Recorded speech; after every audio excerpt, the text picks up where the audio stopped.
उत्तराखंड में एक भगवाधारी मंत्री हैं। जब अपनी बात पर अड़ते हैं तो सरकार को उनकी बात माननी पड़ती है। मंत्री ऐसे जो इस समय शराब के कारोबार में अपना दखल बढ़ा रहे हैं। शराब विभाग के एक अधिकारी को महत्वपूर्ण पोस्टिंग दिलाने के लिए मंत्री जी जब अड़ गए तो सरकार को कई सचिवों को बदलना पड़ा। फाइनली मंत्री जी की बात मानी गई और मंत्री जी के विधानसभा क्षेत्र में ऐसे अधिकारी को तैनात कर दिया गया जिसकी पैरवी मंत्री जी लगातार लंबे समय से कर रहे थे। क्या है पूरा मामला मैं आपको बताऊंगा, लेकिन आपसे आग्रह, अगर आपने अभी तक इस चैनल को सब्सक्राइब नहीं किया है तो इस चैनल को सब्सक्राइब आप जरूर कर लीजिए। नमस्कार, मैं हूं मनमोहन भट्ट। लंबे समय से लंबित उत्तराखंड में जिला आबकारी अधिकारियों की तैनाती हो गई है। सरकार ने 13 में से 10 जिलों के जिला आबकारी अधिकारियों को बदल दिया है।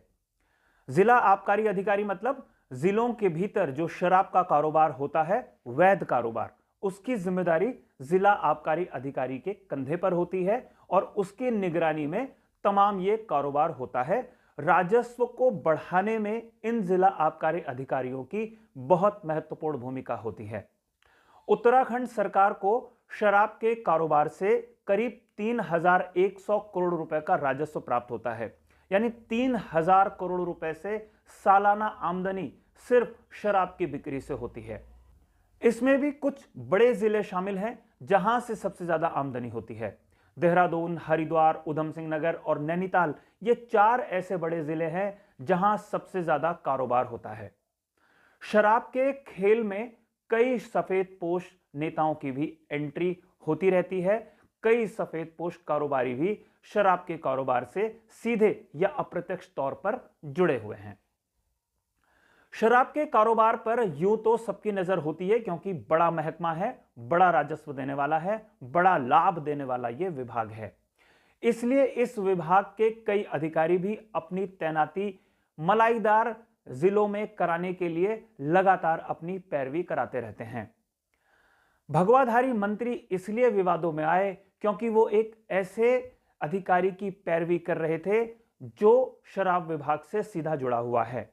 जिला आबकारी अधिकारी के पद पर अशोक कुमार मिश्रा का स्थानांतरण या बड़ी जिम्मेदारी हरिद्वार जिले में ही उनको दे दी गई है।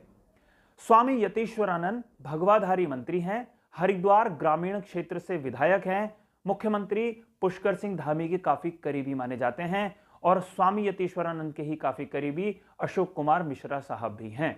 अशोक कुमार मिश्रा साहब को जिला आबकारी अधिकारी हरिद्वार की जिम्मेदारी दी गई है। उसी हरिद्वार जिले की जिम्मेदारी जहां से चुनकर खुद स्वामी यतीश्वरानंद पहुंचते हैं। स्वामी यतीश्वरानंद तब ज्यादा सुर्खियों में आए थे जब 2017 के विधानसभा चुनाव में उन्होंने तत्कालीन मुख्यमंत्री हरीश रावत को बड़े अंतर से हरा दिया था। हालांकि स्वामी यतीश्वरानंद की त्रिवेंद्र सिंह सरकार में कोई बहुत ज्यादा नहीं चल रही थी, लेकिन मुख्यमंत्री पुष्कर सिंह धामी के बनने के बाद स्वामी यतीश्वरानंद को सबसे पहले तो कैबिनेट मंत्री का दर्जा दिया गया और यही नहीं, इसके साथ साथ स्वामी यतीश्वरानंद का दखल शासन में भी बढ़ने लगा। जब स्वामी यतीश्वरानंद के कहने पर जिला आबकारी अधिकारी के पद पर अशोक कुमार मिश्रा का स्थानांतरण नहीं हो रहा था तो स्वामी यतीश्वरानंद ने सचिव को बदल दिया। उस समय सचिव आबकारी की जिम्मेदारी सचिन कुर्बे साहब निभा रहे थे। सचिन कुर्बे को हटाकर शैलेश बगोली को इस उम्मीद में लाया गया कि शायद शैलेश बगोली ये काम बहुत आसानी से कर देंगे, लेकिन कई नियमों का हवाला देते हुए शैलेश बगोली ने भी कई काम मंत्री साहब के नहीं किए। इसलिए बगोली जी को भी हटा दिया गया और जिम्मेदारी दी गई हरीश चंद्र सेमवाल को। हरीश चंद्र सेमवाल ने मंत्री जी की सारी बात मान ली और जिला आबकारी अधिकारी हरिद्वार के पद पर अशोक कुमार मिश्रा को तैनात कर दिया।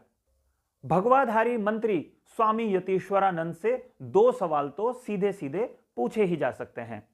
आखिर शराब के कारोबार में मंत्री महोदय इतना इंटरेस्ट क्यों ले रहे हैं? क्यों हरिद्वार क्षेत्र में वो जिला आबकारी अधिकारी अपने पसंद का ही तैनात करना चाहते हैं? हरिद्वार ग्रामीण से स्वामी यतीश्वरानंद साहब विधायक हैं और अगर इसी जिले में वो अपने पसंद का आबकारी अधिकारी चाहते हैं, जिला आबकारी अधिकारी चाहते हैं, तो उनकी मंशा पर कहीं ना कहीं शक तो पैदा होता ही है।